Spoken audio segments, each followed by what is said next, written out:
So, ayan. Next loots na bubuksan natin. Another one.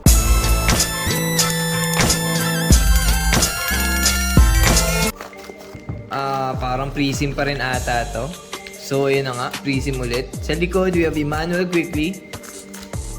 May ibang insert na dito, guys. So, we have Bobby Portis, first card. Obi Toppin, rookie. Kevin Knox, Julius Randle, Fred VanVleet, and we have Pascal Siakam. Puro Toronto to. We have Prism.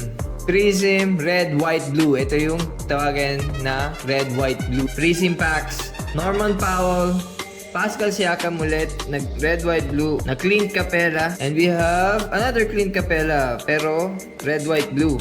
Cam Reddish, and Cam Reddish, red, white, blue, na may dikit sa likod.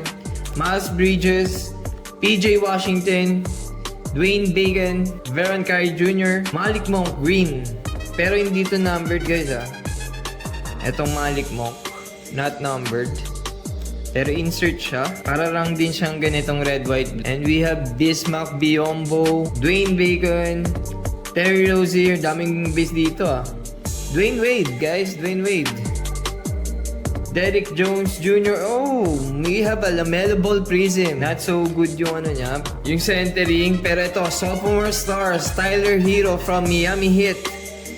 And Emmanuel Quickly Prism, and another Emmanuel Quickly, but this one is silver, guys. Yan yung kung tawagin silver, yung parang may iba-ibang kulay dito. Ayan, makikita nyo dun sa taas, iba yung kulay, ayan, oh, may mga shining, shimmering. Dito sa baba, wala. Kaya ito yung silver, mas maganda, mas rare. So, ayan, yan yung mga hits natin. We have sophomore, Tyler Hero, IQ5, Derrick Jones Jr., Green, Malik Monk. We have a LaMelo Ball rookie. Yan. Ito yung pinakamaganda dito sa loots na to. LaMelo Ball rookie. So, that's it, guys.